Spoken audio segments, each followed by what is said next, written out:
Hi, thanks for watching this video. The purpose of this video is to walk through some of the development that went into making the 4 final idents for IMAX frames.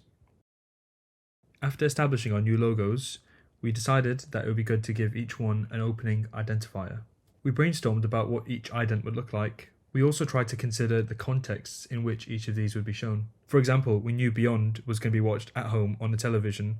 This affected some of the creative decision making, such as length and sound design. Starting with Beyond, this is the ident that I spent the most time with. I worked on it independently over the course of 2 days. I knew that this one would have to be the shortest. I started by doing some research and looked into the Netflix, HBO Max and Disney Plus opening identifiers. Doing this gave me a good ballpark to see how long Beyond's ident should be. I also referred to the brand book, in which I examined the colours and decided to incorporate this into the ident. I knew that there were going to be a lot of particles and motion going on the screen, all of which I had no prior experience with. I decided to do some minor research on effects and look into how I would achieve the intended look. I started with CC Ball Action, an effect on After Effects that splits an image into balls. With this, you can control the scatter, the grid size, and the motion. I rotated these particles on a Z-axis to create this whirlpool effect. I also knew that I wanted a lot of trailing going on. Initially, to achieve this effect, I created an animated gradient and had planned to use this as a shadow for the moving object. At some point, I also considered using this as a border which would extend to the edges of the screen. This went through a couple of iterations before eventually leading me to the motion trail effect. This effect achieved the look that I wanted, where I was able to move objects freely and leave this gradient that would eventually catch up to the source image.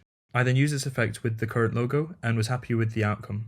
I then began to look at the opening of the ident and decided it would be good if all the particles zoomed outwards towards the screen and then whirlpooled back in. I wasn't exactly sure how I was going to achieve this effect, so I started by looking at star trails. This effect is quite similar to what Harrison was experimenting with at the beginning of the project. I experimented with luminescence and then eventually found a medium which I was happy with. I also experimented with speed, which then created the illusion of a starting explosion. With all those set out, I started to combine the effects. This was nearing the final outcome that I intended. I experimented with sound design and initially thought that a slow piano would be appropriate. I then tested this out.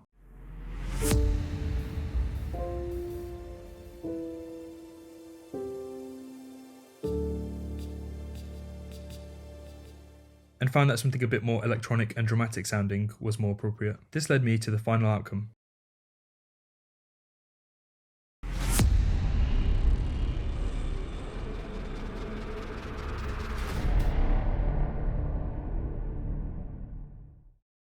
Tom had the most hands-on time with both realities and live, and because of this, he can best speak to the development process. Hello, so I'm quickly going to go through the idents that sort of I was quite heavily involved with, which were realities and live. So this is realities here first. As you can see, the realities curve is followed throughout all the clips as we slowly zoom out onto the whole Earth, and then the music fades out and the logo's there. I do apologise, I don't know where this bit of footage has gone. I've tried to find it, but it's it's gone missing. But yeah, so the idea for this one is IMAX Realities is really examining the subject. So we start really small and then zoom out. The curve gets continued, but the creatures and sort of subjects get bigger, up into like big mountains and then obviously the Earth. So it's this nice idea of IMAX follows the tiniest creatures and like the whole world and other things. This isn't actually Harrison's render. This is a working file before I received the render. So yeah, and also if you heard the music on the first playthrough, there was a slight crackle which Harris got rid of in Adobe's audio app, which I'm afraid I don't know the name of. So thank you very much to him. As well, after I'd sort of got a rougher version of this, Harris sort of did a do-over version where he sort of warped this to fit the curve more and sort of masks out a bit here, just so it's really clear there's the curve. Here we spent a lot of time looking for appropriate clips, as we weren't able to film most of the footage. Though some of the sourced footage fit quite well, a lot of it didn't. This meant that we had to go in and edit some of the clips to make sure that they better fit the design system. The core idea behind realities is that the brand form evolves and moves throughout the ident. Without making it too obvious, we tried to make this shape move across the screen. To do so, we had to manipulate and generate some imagery. Though it may not be obvious when cropped in, a lot of the images are very distorted.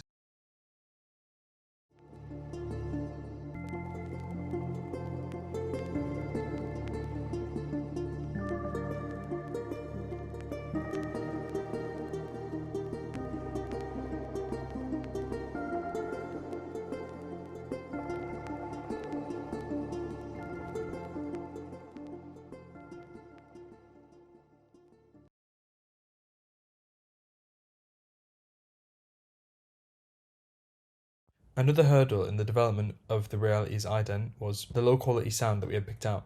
As you may have heard, there was a lot of crackling in the audio. To resolve this issue, I took the file into Adobe Audition, where I carefully processed the audio to ensure there was no crackling.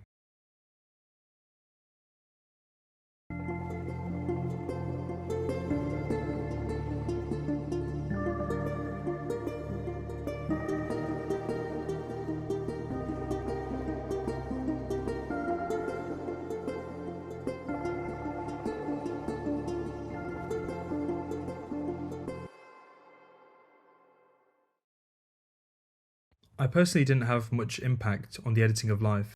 This was mostly left up to Tom Brown to experiment with and figure out the right sound and look. I did help with some final touches, such as sound design, where we created 2 channels. This allowed us to have more liberty when designing the sound. You can see that we start with drums, and there's an ice hockey puck being knocked, and a boxer sort of making the shape here. The live shape, that is. I'll just play this version through. So you can see how the match cuts sort of work. And this was a very early version where I got some shots I like these drops on my face, which I've tracked in After Effects. And there's shots like this I took that weren't working as well. And then shots I found that worked alright, but were maybe a bit low resolution. So this was a lot of trial and error of working out which sounds, which clips worked. And then I had to think about the sound. So if I just play this version through for you. It starts with a heartbeat and sort of goes in, which I like. It adds the intensity. But then there's like this weird cheer. Couldn't really work out what fit here and what sound would go for the rest of it. And then the heartbeat comes back in right at the end and sort of reverbs out. And I was struggling for a bit. I sort of liked these clips that I found and filmed.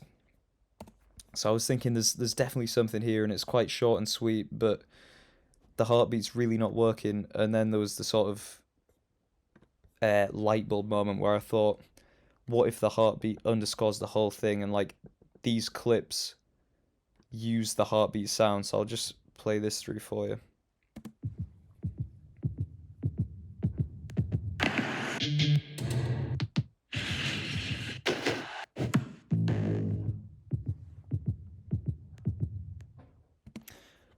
Again, I apologize. There is a bit of a mess with the footage here where it's linked weirdly. This should not be this shot, but we'll have to move past it. But yeah, as you can see, like I've sort of cut together a lot of sounds and made sure they match the heartbeat sound. So when you go throughout, the heartbeat's consistent. It sort of underscores the whole thing, which adds this sort of level of emotion where it's like your heart is beginning to get louder and racing. And then right at the end, we go back to this clip of my cheek, and the heartbeat sort of fizzles out, and there's this quiet moment where the drop just comes down there, and then we cut into the logo, which I think is really effective. Like it starts as the sort of sweat and ends as the sweat, and it's like almost like a release of tension as that sweat drips down. And as well, there's some interesting shots in here, like the render of speakers Harrison did, and like this dart shot. I wish I could hit these all the time, but unfortunately I can't. As well as like some shots of crowds, which I had to edit in After Effects to sort of make them fit the shape, or like the explosion of fireworks. This is 3 different shots that I had to sort of luma key out and combine. So yeah, I think Live's probably the more complex one I did. Well, definitely, but I'm really happy with Live. I think it works well. Is one of the more emotive ones of the idents we've done. I think it's not too long, and yeah, I'm really happy with it. So thanks for watching. That's a very quick breakdown of both timelines for Live and Realities. Cheers.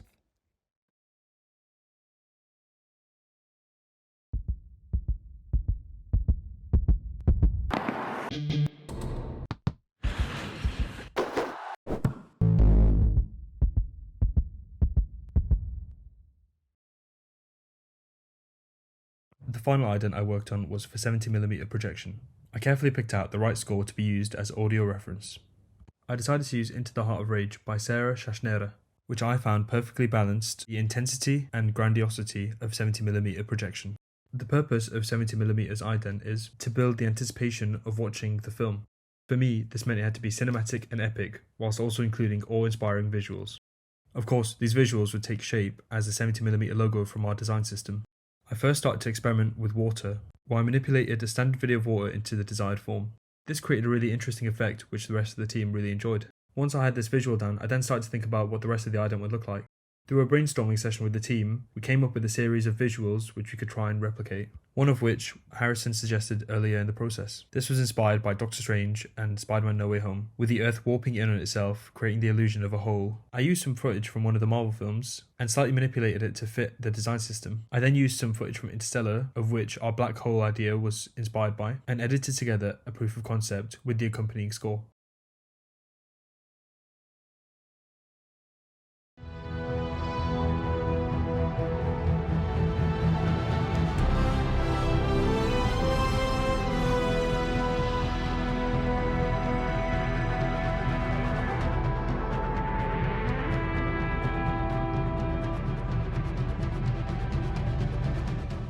Harrison then went to model and design 2 procedural planets. These planets would take a considerable amount of time to render, so we had to be quite tactical about our rendering process. We broke up all the frames into 3 and rendered overnight, which took approximately 30 hours combined. Thanks to this quick solution, presented by Harrison, we were able to render the planets in just one night. I then took to After Effects where I designed the background and combined the rendered frames. After some discussions, Harrison suggested how we should present these, and the final outcome was definitely along the lines of what we were envisioning. I then returned to the bending water where I created 3 different variations and presented these to my team. At this stage I also played around with the idea of using fire on the inverse, though I did not find this effect as convincing, and therefore dropped it. We decided to use this variation, which had a good amount of rippling and texture. Having then created those 2, and knowing that we were going to eventually do a black hole shot as well, we considered what else we would include within our ident. In our brainstorming session, we had the idea of having a visual nod to Dune by including an alien planet. I suggested that the sand could be black, which would help tonally differentiate it from the film. After leaving it with Harrison for a short amount of time, he came up with a stunning render. He also managed to include a subject here, which made the shot more interesting. Instead of just using a sun or a moon, he created this very interesting orb effect. The resulting shot was very compelling. I then took this to After Effects where I experimented with colour grading, camera distortion, and movement. I presented different colour options, where we eventually decided to stick with the red due to the menacing tone, though this was a close call. I then edited in some camera movement and lens distortion to complete the look. Another visual I was experimenting with were these neon bars. This was inspired by the hallway scene from Rogue One. I felt that using this neon bar with the trim path effect would create a unique and interesting look, and had planned to render this with many reflections and rain, though I struggled to come up with any scenario in which this visual effect would appear. As a result, I dropped the scene. The night before the project was due to be submitted to D&AD, I asked Harrison if he'd be able to create a final scene inspired by Blade Runner. This was an extremely tall ask, as we had to render the footage as well. He was uncertain if he would be able to pull it off, but in the end he was able to graft and get a really interesting render out with the subject. Though this render did not really fit into the design system. I took the footage into After Effects to enhance the reflection. Here I isolated and masked the reflection. Through a series of techniques I also created the effect of distortion. And the finishing touch was some colour grading and some rain effects. One key element of recreating the stylized look of Blade Runner was the colour being carried by the mist left over by the rain. This was a difficult effect to achieve and required a lot of trial and error, all of which was done within 2 hours of the deadline.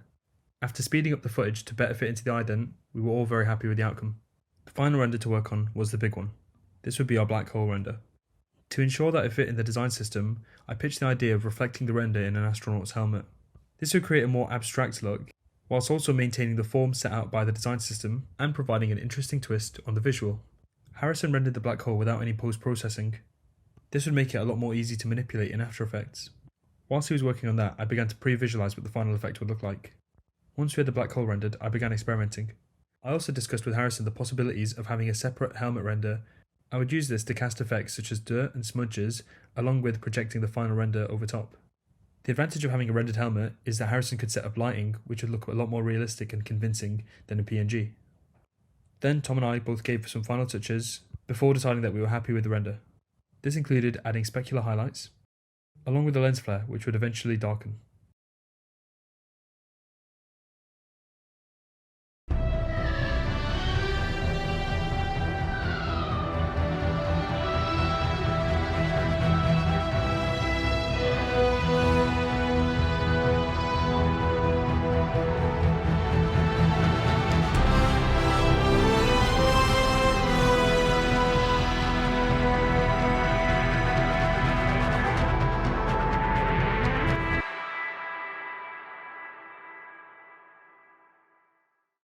Overall, I was really happy with how the idents turned out. They're all very unique and represent their respective content, but they also have this connective tissue, which is the design system. Though beyond is short, it's arguably the most impactful. It acts as a spiritual warm-up for the TV and the surround system. This is really different from Realities and Live, which both very accurately depict their different subject matter.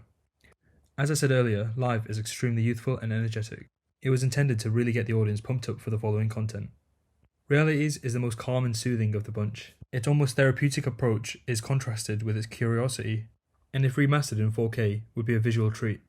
I'm also awfully fond of how the design system is interpreted here.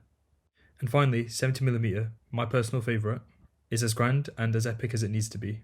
It pays homage to the big blockbuster films you'd expect to be shown in a 70mm projection, and ends on a powerful note which could act as a really good gateway into the film that's about to start. Thanks a lot for watching the whole video, I hope you enjoyed.